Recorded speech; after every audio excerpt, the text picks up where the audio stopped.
সবাইকে আজকে একটা নিউ রেসিপি আজকে করব চিকেন বিরিয়ানি। তো অলরেডি আমি চিকেনটা বসিয়ে দিয়েছি, দেখতে পাচ্ছ। তো এটা আমি কী দিয়ে ম্যারিনেট করেছি প্রথমে বলি। আদা রসুন পেস্ট, দই, লঙ্কার গুঁড়ো, জিরে গুঁড়ো আর হলুদ গুঁড়ো, এটা দিয়ে ম্যারিনেট করে রেখেছিলাম বেশ মোটামুটি 8 ঘন্টা থেকে 1 ঘন্টা মতো।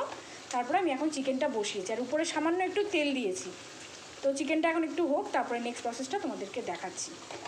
আলুটা রয়েছে, বেশি আলু দিইনি, অল্প দিয়েছি। আর এখানে বেরেস্তা করে রেখেছি পেঁয়াজের। মাংসটা এখানে হচ্ছে, যেটা তখন তোমাদেরকে দেখালাম। দিয়েছি, দেখো এটা বিরিয়ানির মাংসটা হচ্ছে, এর মধ্যে আলু দিয়ে দিয়েছি।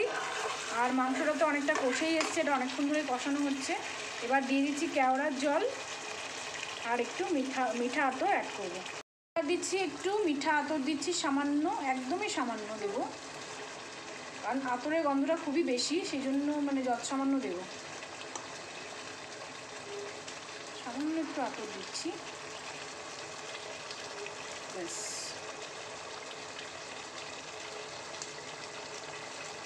দারুণ একটা গন্ধ বেরিয়েছে। হচ্ছে এরকমভাবে কিন্তু লেয়ার বাই লেয়ার করা হয়েছে, করে এবার এটাকে কিন্তু আমরা দমে বসাচ্ছি। দেখো সুন্দর দমে বসিয়ে দেবো, বিরিয়ানিটা খুব সুন্দরভাবে সেদ্ধ হয়ে যাবে, আলু, চাল, তারপর চিকেনটা। এটা এখন দমে মোটামুটি 15 থেকে 20 মিনিট হবে।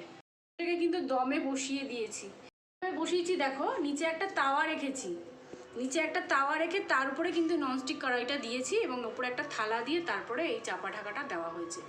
দমের কিন্তু প্রসেসটা ঠিকঠাক জানতে হবে, নাহলে দমটা ঠিক করে হবে না। চলো হওয়ার পর আবার তোমাদেরকে দেখাবো।